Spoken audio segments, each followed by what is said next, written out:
పప్పు నానబెట్టడం, ఉడకబెట్టడం, పాకం పెట్టడం అవసరం లేకుండా ఇన్స్టెంట్గా కరాచీనోక బెల్లంతో బొబ్బట్లని తయారు చేసుకోవచ్చు.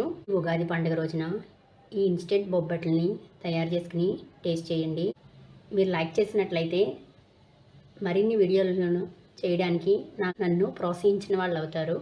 ఈ బొబ్బట్ల కోసం 1 కప్పు మైదా పిండి, 2 స్పూన్ల కరాచీనోక, 1 కప్పు బెల్లం, 1 కప్పు మైదా పిండిని ఒక బౌల్లో వేసుకుని కొంచెం ఉప్పు వేసుకోవాలి. ఉప్పు వేసుకోవడం వల్ల బొబ్బట్లు పైన లేయరు చప్పగా ఉండకుండా టేస్టీగా ఉంటుంది. అందుకని కొంచెం ఉప్పు వేసుకోవాలి. 2 స్పూన్ల కరాచీనోక. ఈ కరాచీనోక వేయడం వల్ల బొబ్బట్టు ఎన్ని గంటలైనా సాఫ్ట్గా ఉంటుంది. వేసుకుని అంతా కలిపేసుకుని వాటర్ వేసుకుని సాఫ్ట్గా కలుపుకోవాలి. దీని మీద ఆయిల్ వేసుకుని కలుపుకోవాలి. ఇలా కలుపుకున్నాం కదా, దీన్ని 4 గంటల సేపు నానబెట్టుకోవాలి. అంత టైం లేని వారు కనీసం గంట సేపు అయినా దీన్ని నానబెట్టుకోవాలి. తర్వాత పొయ్యి వెలిగించుకుని ఒక ప్యాన్ పెట్టుకుని ప్యాన్ హీట్ ఎక్కిన తర్వాత 2 స్పూన్లు నెయ్యి వేసుకుని, మనం ఇన్స్టెంట్గా చేస్తున్నాం కాబట్టి కరాచీనోక తీసుకుంటున్నాను. ఈ కరాచీనోక తీసుకోవడం వల్ల పాకం పట్టడం, పప్పు నానబెట్టడం అవసరమే ఉండదు. కరాచీనోక వేసుకుని పచ్చివాసన పోయే వరకు వేయించుకోవాలి. ఇది వేగుతుంది కదా, ఇలా వేగుతున్నప్పుడే మనం ఏ కప్తో అయితే కరాచీనోక తీసుకున్నామో అదే కప్తోటి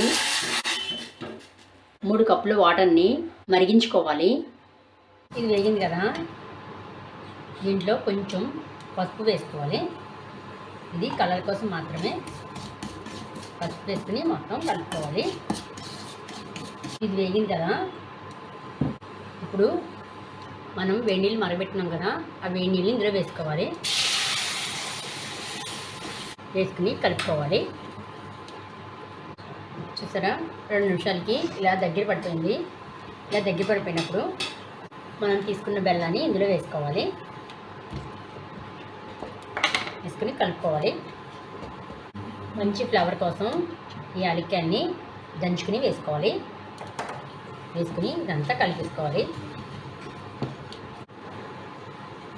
ఇది చిక్కబడుతుంది కదా, ఇప్పుడు ఒక 2 స్పూన్లు నెయ్యి వేసుకోవాలి. వేసుకుని ఇదంతా కలుపుకోవాలి. సరే, ఇది ప్యాన్కి అతుక్కోకుండా ఉంది కదా, ఇప్పుడు ఉడికిపోయినట్టే. ఇప్పుడు దీన్ని స్టవ్ ఆఫ్ చేసేసుకోవాలి. ఇలా తయారు చేసుకున్న ఈ మిశ్రమాన్ని చిన్న చిన్న బౌల్స్గా చేసుకుని పక్కన పెట్టేసుకోవాలి. తర్వాత ఒక బటర్ పేపర్ తీసుకుని దీనిపైన ఇలా ఆయిల్ రాసేసుకుని మనం నానబెట్టుకున్న ఈ మైదాపిండి మిశ్రమాన్ని చిన్న బాల్ లాగా తీసుకోవాలి. ఈ మైదాపిండి మిశ్రమాన్ని దీనిపైన వేసుకుని ఇలాగా పలుచగా స్ప్రెడ్ చేసుకోవాలి. మనం తయారు చేసి పక్కన పెట్టుకున్న ఈ ప్రసాదం బాల్స్ని దీంట్లో పెట్టేసుకుని దీన్ని ఈ విధంగా కవర్ చేయాలి. ఇలా కవర్ చేసాం కదా, ఇప్పుడు చిన్న టెక్నిక్ చెప్తాను. దీనిపైన ఇలాగా ఒత్తుకుంటాం కదా, ఈ ఒత్తుకున్న దానికి సగం ఆయిల్ సగం నెయ్యి వేసుకుని ఇలాగా ఉంచుకుని ఇలా ఒత్తుకుంటే బొబ్బట్లు ఎంతసేపు అయినా ఆరిపోకుండా మృదువుగా ఉంటాయి. ఈ టెక్నిక్ని అందరూ యూజ్ చేసుకోండి. ఇలాగా పల్చగా చేత్తో ఒత్తుకోవాలి. తర్వాత పొయ్యి వెలిగించుకుని ఇలాంటి అట్లరే కూడా పెట్టుకుని ఇది హీట్ ఎక్కిన తర్వాత నెయ్యి వేసుకోవాలి. నెయ్యి వేసుకున్నాం కదా, తర్వాత మనం తయారు చేసుకున్న ఈ బొబ్బట్ని దీనిపైన ఇలా వేసేసుకుని ఇంకా తీసేసుకోవడమే. దీనిపైన ఇంకొంచెం నెయ్యి వేసుకుని కాల్చుకోవాలి. నెయ్యి ఇష్టం లేని వాళ్ళు ఆయిల్ వేసుకుని కాల్చుకోవచ్చు. 2 వైపులా ఈ విధంగా వేయించుకున్న తర్వాత ఒక ప్లేట్లోకి తీసేసుకోవాలి. ఇలాగా బటర్ పేపర్ లేని వాళ్ళు ఆయిల్కి కవర్ వస్తుంది కదా, ఆయిల్ కవర్ కానీ లేకపోతే ప్లాస్టిక్ కవర్ కానీ యూజ్ చేయొచ్చు. దాని మీద కూడా ఈ విధంగానే ఆయిల్ రాసి తయారు చేసుకోవచ్చు. ఇంకోటి చేసి చూపిస్తున్నాను. ఇలాగా మైదాపిండి మిశ్రమాన్ని ఇలాగా చేతితో అద్దేసుకుని మనం తయారు చేసుకున్న బాల్ని ఇందులో పెట్టేసుకుని దీన్ని కవర్ చేయాలి.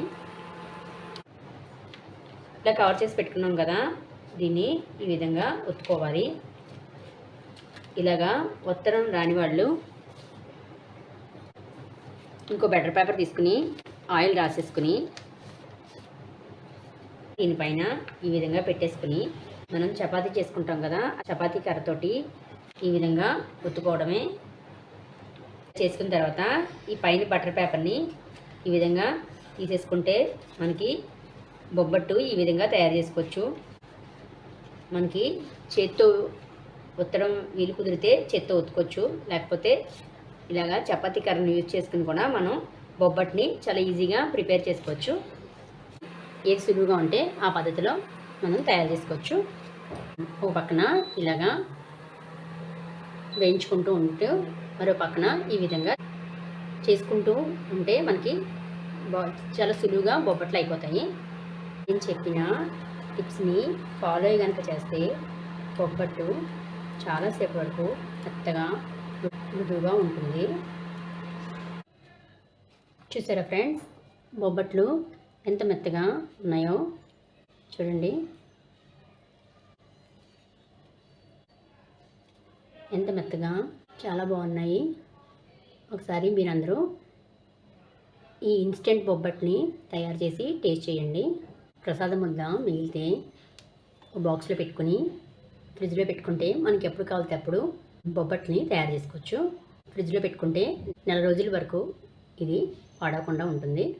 బొబ్బట్లు 2 రోజుల వరకు నిల్వ ఉంటాయి. ఏ విధంగా తయారు చేసుకున్నారో మీ ఫీడ్బ్యాక్ని కామెంట్లో తెలియజేయండి. ఛానల్ని ఫస్ట్ టైం చూస్తే సబ్స్క్రైబ్ చేసుకోండి. ఫ్రెండ్స్ అండ్ ఫ్యామిలీ మెంబర్స్కి ఈ వీడియోని షేర్ చేయండి. ఈ వీడియో కనుక నచ్చినట్లయితే లైక్ చేయండి. చూస్తున్నారు కానీ నా వీడియోని లైక్లు చేయట్లేదు. ప్లీజ్ నా వీడియోని లైక్ చేయండి. మీ ఫ్రెండ్స్ అండ్ ఫ్యామిలీ మెంబర్స్కి షేర్ చేయండి. మా ఛానల్ని ఫస్ట్ టైం చూస్తే సబ్స్క్రైబ్ చేసుకోండి.